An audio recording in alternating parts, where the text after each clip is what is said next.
അനുവും മസ്താനിയും തമ്മിലുള്ള ഈ ഒരു കോൺവെർസേഷൻ കേൾക്കുമ്പോഴത്തേന് എനിക്ക് തോന്നിയത് കിലുക്കത്തിലെ മറ്റേ രേവതിയുടെ കഥാപാത്രമില്ലേ, രേവതി പറയുന്നുണ്ട് ഞാൻ ഇത്രേ ചെയ്തുള്ളൂ, അതിനാ എല്ലാവരോടും ഇങ്ങനെ എന്ന് പറഞ്ഞാൽ അവിടെ ഉള്ള എല്ലാം നശിപ്പിച്ചു, പൂച്ചട്ടി അതും ഇതും എല്ലാം നശിപ്പിച്ചിട്ട് കയ്യിൽ പൈസയൊന്നും ഇല്ലാതിരുന്നെന്ന് പറയാം. അതുപോലെ തോന്നി ഈ അനുവിൻ്റെ കോൺവെർസേഷൻ കേട്ടിട്ട്.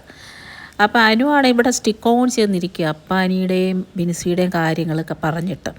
അപ്പോൾ എനിക്കറിയത്തില്ല ഈ കുട്ടി എന്താ ഇങ്ങനെ എല്ലാം ഈ ഒരു കണ്ണിലൂടെ കാണുന്നത് എന്നത് എനിക്കറിയില്ല. ഈ ഒരു കാലത്ത് ഇത്രയും ഫെമിലിയർ ആയിട്ടുള്ള ഇത്രയും സെലിബ്രിറ്റി ആയിട്ടുള്ളൊരു കുട്ടി ഈ ഒരു കാര്യത്തിൽ നിന്ന് ഒരിക്കലും അതിൽ നിന്ന് പുറത്ത് വന്നിട്ടില്ല. ഇപ്പോഴും പുള്ളി inside the box, out of the box ഇപ്പോഴും വന്നിട്ടില്ല. ഈ കാലങ്ങളിൽ സെക്ഷുവാലിറ്റിയും അതുപോലെ ജെൻഡർ ഇക്വാളിറ്റിയും ഒക്കെ പഠിക്കുന്ന കാലത്ത്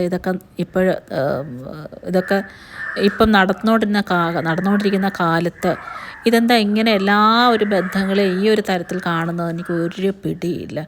ഇപ്പോഴും ബിൻസിയുടെയും അപ്പാനിയുടെയും ആ കഥ തന്നെ ഇപ്പോഴും ഒന്നുകൂടെ അത് ഉറപ്പിച്ച് മസ്താനിയോട് പറയുകയാണ്. അത് നല്ല പാർട്ടിയോടായി പറയുന്നത്.